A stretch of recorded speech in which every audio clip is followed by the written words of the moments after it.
Hello everyone. आज हम लोग पढ़ने जा रहे हैं इंटरेस्ट ऑन ड्राइंग्स का केस नंबर 8। ठीक है, हमने आपको केस नंबर 1 2 3 कंप्लीट किया, फिर 4 5 6 कंप्लीट किया, फिर केस नंबर 7 कंप्लीट किया। आज हम पढ़ाने जा रहे हैं केस नंबर 8। अब देखिए केस नंबर 8 में क्या लिखा हुआ है, when drawings of equal amount are made during 9 months. मतलब हम सिर्फ 9 मंथ तक अमाउंट विड्रॉ करेंगे, इक्वल अमाउंट। ठीक है, अब 9 मंथ्स कौन से हमने बताया थे, लास्ट 9 मंथ्स। जैसे कल के लेक्चर में हम लोग पढ़ रहे थे लास्ट 6 मंथ्स जो है उनमें हम लोग इक्वल अमाउंट विड्रॉ कर रहे हैं। तो आज हम लोग पढ़ रहे हैं कि जो लास्ट के 9 मंथ्स रहेंगे उनमें हम लोग इक्वल अमाउंट विड्रॉ करेंगे। अब आप सोच रहे होंगे कि लास्ट के 9 मंथ्स कौन कौन से हो सकते हैं। तो हमने कहा आपकी अकाउंटिंग ईयर स्टार्ट हुई 1 अप्रैल को और एंड हो रहा है 31 मार्च को। तो आप जो बिगिनिंग के 3 मंथ्स हैं उनको छोड़ दीजिए, अप्रैल मई जून छोड़ दीजिए, तो जुलाई से स्टार्टिंग कीजिए। ठीक है, अगर आप जुलाई से स्टार्टिंग करेंगे तो जुलाई, अगस्त, सितंबर, अक्टूबर, नवंबर, इसी तरह दिसंबर, फिर जैन, फेब, फिर मार्च।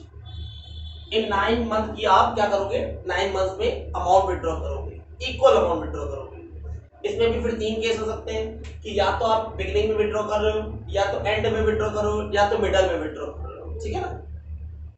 तो अगर आप बिगिनिंग में विड्रॉ करोगे तो 1 जुलाई को विड्रॉ करोगे, फिर 1 अगस्त, 1 सितंबर, 1 अक्टूबर, 1 नवंबर, 1 दिसंबर, 1 जनवरी, 1 फरवरी, 1 मार्च। इस तरह आप हर महीने की पहली तारीख को आप एक इक्वल अमाउंट विड्रॉ करोगे। तो सबसे पहले आपको एवरेज पीरियड कैलकुलेट करना पड़ेगा। तो एवरेज पीरियड अगर हम कैलकुलेट करें तो फॉर्मूला है time left after first drawing. First drawing के बाद कितना टाइम बच रहा है, तो जो फर्स्ट ड्राइंग है वो 1 जुलाई को है। तो 1 जुलाई के बाद आप देख लीजिए 1 2 3 4 5 6 7 8 9, टोटल 9 मंथ्स हो गए। Time left after last drawing, last drawing के बाद, लास्ट ड्राइंग कब हो रही है, 1 मार्च को। 1 मार्च के बाद अभी मेरे पास 1 महीना है अपॉन 2, तो 10 को 2 से डिवाइड कर देंगे, 5 मंथ्स। तो हम लोग यहाँ पे लिख देते हैं in the beginning of each month के केस में जो एवरेज पीरियड है वो है 5 मंथ। ठीक है, बहुत से स्टूडेंट्स को थोड़ा सा क्लियर नहीं हो पा रहा होगा, तो अगर आपको क्लियर नहीं हो रहा है तो पहले आप हमारी लास्ट वीडियोस को जाकर के देखिए, तभी आपको क्लियर होगा। क्योंकि लास्ट वीडियोस में हमने आपको मंथली ड्राइंग्स पढ़ाया, क्वार्टरली ड्राइंग्स पढ़ाया, हाफ ईयरली ड्राइंग पढ़ाया। उसके बाद हम लोग कैलकुलेट करना सीख रहे हैं कि 9 मंथ्स, अगर हम 9 मंथ्स तक विड्रॉ करें इक्वल अमाउंट, तो वहां पे इंटरेस्ट ऑन ड्राइंग कैसे कैलकुलेट करेंगे। तो आपको पता है कि हर एक केस में हमको एवरेज पीरियड निकालना पड़ता है, तो यहाँ पे भी हम लोग एवरेज पीरियड निकाल रहे हैं, फॉर्मूला वही रहेगा। अगर आप एग्जाम में एवरेज पीरियड मान लीजिए भूल गए कि क्वार्टरली का कितना है, हाफ ईयरली का कितना है, मंथली का कितना है, तो आप इस फॉर्मूले से कैलकुलेट कर लो और वहां पे पुट कर दो वो वैल्यू, आपको याद नहीं है तो। ठीक है, तो हमने देखा कि बिगिनिंग का जो एवरेज पीरियड आ गया 5 मंथ्स आ गया। अब इसी तरह एंड वाला कैलकुलेट करते हैं। अगर आप एंड में विड्रॉ कर रहे हो तो इसका मतलब 31 जुलाई को विड्रॉ करोगे, मतलब महीने के आखिरी में। 31 अगस्त को विड्रॉ करोगे, 30 सितंबर को विड्रॉ करोगे, फिर 31 अक्टूबर को विड्रॉ करोगे, फिर 30 नवंबर को विड्रॉ करोगे, फिर 31 दिसंबर, 31 जैन, फिर फेब में मान लीजिए 28 ले लेते हैं, फिर 31 मार्च। तो इस तरह आप हर महीने की आखिरी तारीख को पैसे निकालते हो। ठीक है, अब अगर आप 31 जुलाई को विड्रॉ करोगे तो 31 जुलाई के बाद आप टाइम देखिए, 1 2 3 4 5 6 7 8, टोटल 8 मंथ हो गए। फिर लास्ट ड्राइंग है 31 मार्च को, तो 31 मार्च के बाद कितना टाइम है, 0 मंथ। तो हम यहाँ पे लिख देंगे 0, तो 8 में 0 प्लस करेंगे 8 को 2 से डिवाइड कर देंगे 4 मंथ। हम यहाँ पे लिख दे रहे हैं एवरेज पीरियड जो है मेरा 4 मंथ। ठीक है, अब मिडल वाले में मिडल का मतलब क्या है, मिडल का मतलब 15। आप 15 जुलाई को निकालोगे, 15 अगस्त को निकालोगे, इसी तरह हर महीने की 15 तारीख। तो जैसे हमने यहाँ पे 15 जुलाई लिख दिया, यहाँ पे 15 मार्च लिख दिया। तो 15 जुलाई के बाद आप टाइम देखो कितना है, 15 जुलाई के बाद आप जब देखोगे तो उसमें जुलाई का आधा महीना है, अगस्त पूरा है, सितंबर पूरा, अक्टूबर पूरा, नवंबर पूरा, इसी तरह 1 2 3 4 5 6 7 8, ये 8 महीने पूरे और आधा महीना जुलाई में, तो हो गया 8.5। लास्ट ड्राइंग के बाद कितना टाइम होगा, तो लास्ट ड्राइंग हो रही है 15 मार्च को, अभी भी मेरे पास आधा महीना है। 15 मार्च के बाद आप देखो अभी भी आधा महीना है, मतलब 0.5 अपॉन 2 कर देंगे, प्लस करने पे आएगा 9, 9 को 2 से डिवाइड कर देंगे तो 4.5 मंथ। तो मिडिल वाले केस में आ गया 4.5 मंथ। तो ये बिगिनिंग में 5 है, फिर मिडिल में 4.5 है, फिर एंड में 4 है। 5 4.5 फिर 5 4 एवरेज पीरियड आ गया। अब हम लोग एक क्वेश्चन सॉल्व करेंगे बुक से। देखिए मेरे पास बुक है, क्वेश्चन नंबर 29 डीके गोयल की बुक से। क्वेश्चन नंबर 29, तो 29 में देखिएगा इसमें भी 3 पार्ट है ए बी सी। पहले हम लोग फर्स्ट पार्ट को सॉल्व करते हैं, क्वेश्चन नंबर 29 का फर्स्ट पार्ट यानी ए वाला। इसमें देखिए क्या लिखा हुआ है, सुनिएगा समझ में आ जाएगा आपको। A, B and C started business on 1st July 2015। 3 partner थे A, B, C, इन्होंने 1 जुलाई 2015 को बिजनेस स्टार्ट किया। Calculate interest on drawing of mister A eight the rate 9% per annum. जो रेट ऑफ इंटरेस्ट है वो 9% पर एनम है और आपको कैलकुलेट करना है A का इंटरेस्ट।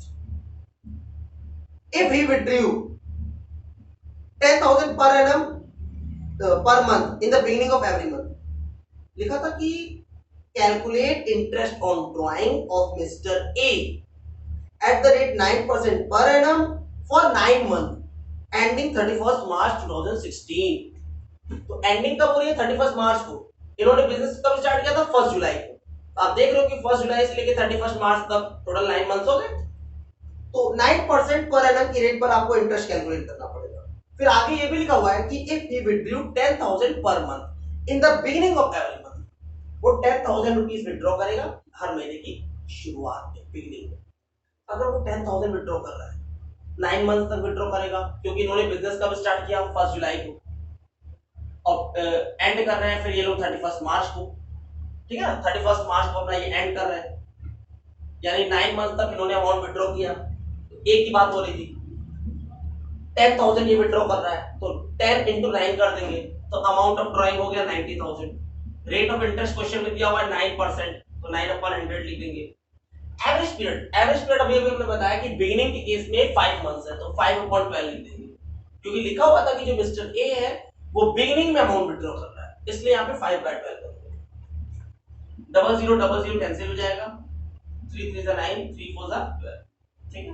4 1 4, 4 की टेबल में 90 नहीं आता, 4 2 8, 4 2 8, 2 20, 4 5 20, क्या आ गया। अब 225 को 5 3 15, तो 225 को हम लोग 15 से मल्टीप्लाई कर देंगे, ठीक है। 15 5 75, 15 2 30 37, 15 2 30 33, यानी आंसर आ गया 3,700 3,375 3,375 रुपीस। तो इस तरीके से हमने इंटरेस्ट कैलकुलेट कर दिया।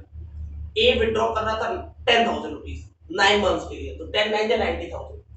रेट ऑफ इंटरेस्ट क्वेश्चन में दिया था 9%, तो 9/100 ले लिया, लेकिन साफ साफ लिखा था कि वो बिगिनिंग में विथड्रॉ कर रहा है ना। तो हमने बिगिनिंग वाला एवरेज पीरियड कैलकुलेट किया था और उसी को यहाँ पे लिख दिया। अब अगर हम इसी तरह इसका 29 का बी वाला पार्ट सॉल्व करें, यहाँ पे हम ए की जगह लिख दे रहे हैं बी और इसको रद्द कर देते हैं। देखिएगा क्या लिखा हुआ है इसमें। यहाँ पे लिखा है कि 3 पार्टनर है और इन्होंने बिजनेस स्टार्ट किया है 1 जुलाई, जैसे वहां पे दिया था वैसे यहाँ पे 1 जुलाई 2015। Calculate interest on drawing of mister B. Mister B का कैलकुलेट करना है at the rate 9% per annum for 9 months, for 9 ending 31 March 2016। If we withdrew 10,000 per month at the end of every month। अब देखिए B के लिए क्या बताया गया कि वो विड्रॉ कर रहा है 10,000 rupees at the end of every month, हर महीने के एंड में विड्रॉ कर रहा है और रेट ऑफ इंटरेस्ट वही लगेगा 9%। तो 10 9 या 90, देखिए अमाउंट ऑफ इंटरेस्ट हो गया 90,000, रेट ऑफ ये तो अमाउंट ऑफ ड्राइंग्स हो गया, रेट दिया हुआ है 9%, एंड में बोल रहा है at the end of every month. तो एंड में देखिए एवरेज पीरियड कितना है 4 मंथ्स, तो यहाँ पे लिखेंगे 4/12। 4 मंथ 4 4 3 12, 3 मंथ 3 3 9, 0000 कैंसिल, 3 9 27 2700 रुपीस, ठीक है स्टूडेंट्स। अब हम लोग इसी का सी वाला पार्ट देखते हैं, 29 का सी वाला पार्ट। ध्यान सुनिएगा। A, B and C started business on 1st July 2015। अब यहाँ पे भी ये बोला गया कि उन्होंने 1st जुलाई 2015 को बिजनेस स्टार्ट किया 3 पार्टनर से। Calculate interest on drawing of mister C at the rate 9% per annum for 9 months ending 31st March 2016 if he withdrew 10,000 per month। अगर वो 10,000 रुपीज विड्रॉ कर रहा है, वहां पे भी बोला गया था 10,000, लेकिन पहले हम लोगों ने ए का देखा, फिर बी का देखा, यहाँ पे सी का देखा। अब देखिए यहाँ पे देखिए लिखा था calculate interest on drawing of mister C at the rate 9% per annum for 9 months ending 31st March 2016 if he withdrew 10,000 पर। इन्होंने ये नहीं बोला कि बिगिनिंग का है कि एंड का है।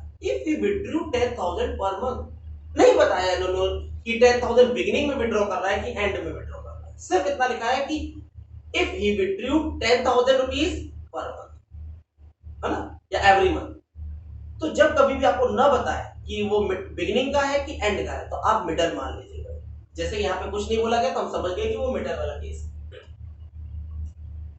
तो अमाउंट देखिए यहाँ पे सेम रहेगा 90,000, रेट ऑफ इंटरेस्ट वही रहेगा 9/100, लेकिन ये मिडल वाला केस है इसलिए 4.5 लिखेंगे अपॉन 12। 3 3 जा 9, 3 4 जा 12, 0000 कैंसिल, पॉइंट के बाद एक डिजिट है, नीचे एक जीरो लग जाएगा, एक जीरो कैंसिल। अब देखिए, अब पहले हम इन तीनों को मल्टीप्लाई करेंगे। ये 4 की टेबल में एक्चुअली में रिड्यूस होता नहीं है, 2 की टेबल से कर देते हैं। 2 2 जा 4, 2 45 से 90। अब 45 into 3 into 45, तो 45 into 3 अगर हम कर दें तो आंसर आ जाएगा 135। फिर into 45 करेंगे, 5 5 are 25, 5 3 15 to 70, 5 1 5 1 6, 4 5 are 20, 4 3 12, 12 और 2 14, 4 1 4 1 5, 5 3 10 और 6, ये आ गया 6035। इसको 2 से डिवाइड करेंगे, जब 2 से डिवाइड कराएंगे तो 3017.5 आ जाएगा, यानी हम इसको 3018 भी बोल सकते हैं। ठीक है, 30 एक्चुअली में यहाँ पे 38 आ रहा है। एक बार देखते हैं यहाँ पे क्या प्रॉब्लम हुई है। 3038 आ रहा है। फिर से हम आपको क्लियर करते हैं क्वेश्चन। अमाउंट ऑफ ड्राइंग है हमारा 90,000, 10,000 विड्रॉ कर रहा था तो 9 मंथ्स के लिए 90,000 हो जाएगा। रेट ऑफ इंटरेस्ट है 9% और जो एवरेज पीरियड मिडल वाले केस में 4.5 अपॉन 12। ठीक है, पॉइंट के बाद एक डिजिट है, नीचे एक जीरो लगेगा, 0 कैंसिल, 00 कैंसिल, 3 4 जा और 3 3 जा 9। ठीक है, ये हो गया। अब 2 2 जा 4, 2 45 जा 90। तो हम लोगों ने क्या किया था, 45 को पहले 3 से मल्टीप्लाई किया था तो 135 आया था। फिर 135 को हमने 45 से मल्टीप्लाई किया था, 5 5 जा 25 आया था, 5 3 15 to 17 हो गया था, 5 1 5 और 1 6, 4 5 are 20, 4 3 are 12, 12 और 2 14, 4 1 4 1 5, ये हो गया 5 7 10, ये आ गया 6075। अब इसको 2 से डिवाइड करेंगे क्योंकि यहाँ पे 2 है, तो देखिए आ रहा है 2 से डिवाइड करने पे 37.5। ठीक है, हाँ ये आ गया 3037.5, तो ये आ रहा है। अब हम इसको राउंड ऑफ कर देंगे तो 3038 बन जाएगा इस तरह। ठीक है, यहाँ पे छोटी सी मिस्टेक हो गई थी कि यहाँ पे 3 हमने लिख दिया था, गलती से 7 लिखना था। ओके, इस तरीके से हमने आपको तीनों केस क्लियर किए। क्वेश्चन नंबर 29 का ए पार्ट भी समझाया, बी पार्ट भी समझाया, सी पार्ट भी समझाया। जो ए था वो बिगनिंग का था, बी फिर एंड वाला केस था, जो सी वाला पार्ट था वो फिर मिडल वाला केस था। तो मेरे हिसाब से आपको ये केस नंबर 8 पूरा क्लियर हो गया होगा। अगर आपको ये मेरी वीडियो समझ में आ गई तो प्लीज मेरी वीडियो को लाइक जरूर कीजिएगा और मेरे चैनल को सब्सक्राइब कीजिए आप लोग। Thank you students.